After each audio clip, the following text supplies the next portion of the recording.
Halo, sobat sehat semuanya. Kembali berjumpa dalam acara Kepo, kata expert pro sehat. Kali ini kita punya tema untuk ibu-ibu ataupun para ayah yang mempunyai anak balita. Kita akan membahas tentang nutrisi balita yang tepat agar tidak sakit. Kita akan memanggil seorang expert kita kali ini bernama Dr. Citra Anabel. Halo dok. Halo dok, apa kabar? Baik, Ya. baik dok.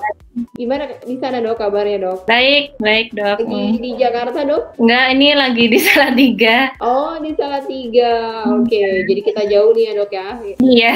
Ada faedahnya juga ya masa pandemi ini ya dok ya. Kita jadi bisa berdiskusi jarak jauh. Iya. Langsung aja nih ya dok ya, kita mulai diskusi kita nih dok. Jadi kan ini tema kita kali ini tentang balita nih dok. Pada usia balita ini sebenarnya apa saja sih kecukupan nutrisi yang harus seorang ibu penuhi untuk balitanya dok? Iya, kebutuhan gizi kita termasuk balita itu kan terdiri dari dua ya dok ya, makronutrien dan mikronutrien. Jadi seperti namanya, kalau makro berarti dibutuhkan jumlah yang lebih banyak ya, kalau mikronutrien lebih sedikit.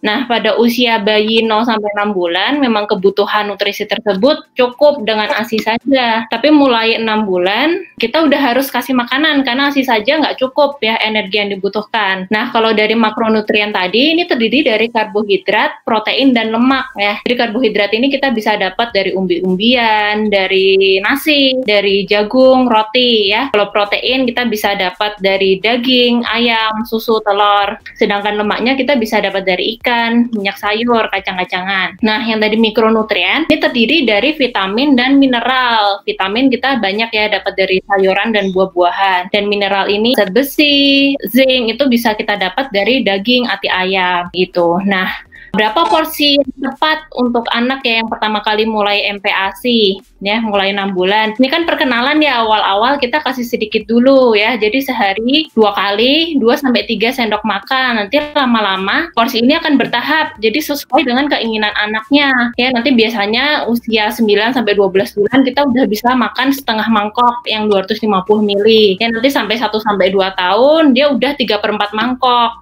Teksturnya juga makin naik ya, awalnya bubur saring, lama-lama bisa di mash sampai dicincang kasar, sampai biasanya kalau udah 2 tahun makannya udah seperti kita biasa, orang biasa. Nah, kadang-kadang kita kayak bingung kan ini makannya cukup atau enggak gitu ya. Kan anak itu porsi makannya juga beda-beda, seperti orang dewasa ada yang sepiring cukup, ada yang setengah piring udah cukup gitu ya. Jadi yang penting anaknya timbangannya naik, diukur ya, berat badannya diukur, anaknya tumbuh ya. Jadi nggak usah, kalau di buku KI itu kan ada tuh kalau harus umur segini makannya berapa cc gitu, itu nggak apa-apa sih buat patokan. Tapi kalau misalnya nggak harus sama persis ya, setiap anak kan ada porsinya sendiri, yang penting tadi harus tumbuh kembangnya bagus gitu. Nah ini penting banget ya dok ya buat ibu-ibu yang suka banding-bandingin anaknya sama anak orang lain ya dok ya. Enggak, porsinya beda-beda.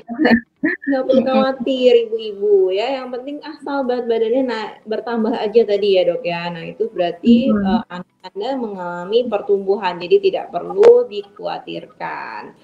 Nah berikutnya dok, kan sekarang lagi masa pandemi nih dok, pasti kan semua ibu-ibu takut juga ya anaknya kena COVID-19 nih dok. Nah gimana sih dok, nggak cuma COVID-19 deh dok, aneka virus dan bakteri lainnya ya, gimana supaya daya tahan tubuh anak ini bisa meningkat? Apa yang harus dikonsumsi kira-kira dok, makanannya atau mungkin perlu vitamin dan lain-lainnya dok? Ya setuju ya dok ya, kalau untuk imunitas yang baik itu kan gizinya harus terpenuhi ya, karena kalau gizinya jelek juga imunitasnya jelek, anaknya jadi gampang sakit. Nanti kalau gampang sakit biasanya berat badannya turun gitu ya, jadi makin muter-muter lingkaran setan di situ terus. Nah untuk gizi yang baik itu kayak yang udah disebutin tadi, harus makro dan mikronutriennya terpenuhi. Jadi makanannya bervariasi, jangan menu tunggal gitu ya. Kan biasa orang dengar kayak, oh makan wortel nih vitamin A-nya banyak, jadi bisa ngatasin infeksi, atau makan yogurt probiotiknya banyak ya biar pencernaannya bagus ya. Sebenarnya makanan-makanan itu boleh aja, tapi jangan berlebihan. Jadi intinya makanannya tetap yang pertama harus bervariasi dan bukan menu tunggal. Sebenarnya tadi makanan tadi kan untuk memenuhi ya dok ya makro dan mikronutriennya gitu. Nah terus yang nggak kalah penting selain apa makanannya itu juga kebersihannya ya.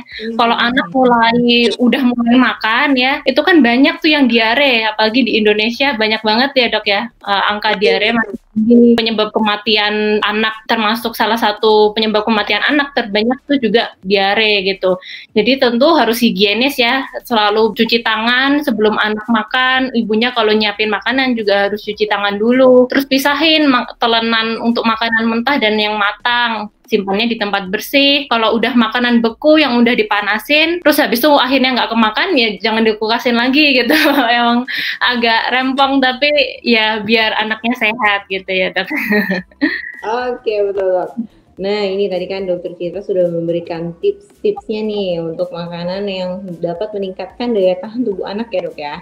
Nah, selanjutnya dok, tadi kan menyangkut dengan yang pertama nih, ibu-ibu kan suka banyak cemas nih ya. Lihat nih kayaknya anak gue nih dibandingin yang anak tetangga kayaknya kurang gemuk nih, kurangin. Nah, ini gimana dok cara kita bisa mengenali anak kita ini kurang gizi atau anak kita sudah cukup gizinya dok? Nah, di situ penting banget ya, apalagi 1000 pertama kehidupan gitu kan, harus supaya tumbuh kembangnya baik itu harus sudah tercukupi dari 1000 pertama kehidupan. Nah, caranya tahu gimana ya, harus ditimbang. Jadi kita pakai data yang objektif ya, anaknya ditimbang berat badannya berapa, tinggi badannya berapa, setelah itu diplotting. Jadi kita ada yang namanya kurva pertumbuhan atau growth chart. Nah, itu kita bisa lihat di buku KIA ya, di buku Pink, itu ibu-ibu juga pasti punya.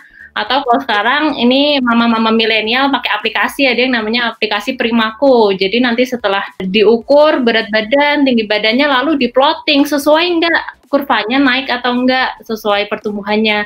Jangan-jangan kurvanya ternyata datar atau justru turun. Nah, berarti itu anaknya juga tumbuh.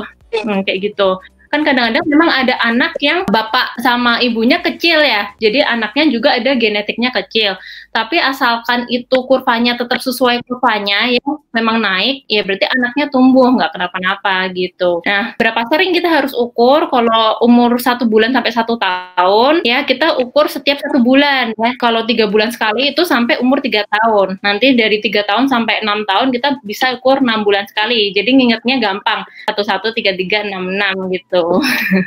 Oke, baik. Nah, ini masukan sekali ya buat para ibu-ibu tadi ya. Ada aplikasi ya, mama-mama milenial tadi ya dok ya, sangat update ya. Jadi menggunakan aplikasi salah satunya ya dok ya. Jadi itulah tadi tips-tipsnya tentang nutrisi untuk balita dari Dokter Citra Anabella. Nah, buat ibu-ibu yang mungkin masih ingin konsultasi, bisa chat juga ke WhatsApp-nya Prosehat di 0811 18 16 800. Atau mungkin ingin membeli suplemen, juga bisa mengkontak nomor WhatsApp tadi. Nah, sekian dari kami. Mohon bantuannya untuk klik like dan subscribe YouTube-nya Prosehat, juga bisa follow IG-nya Prosehat. Sekian dari kami. Terima kasih. Terima kasih.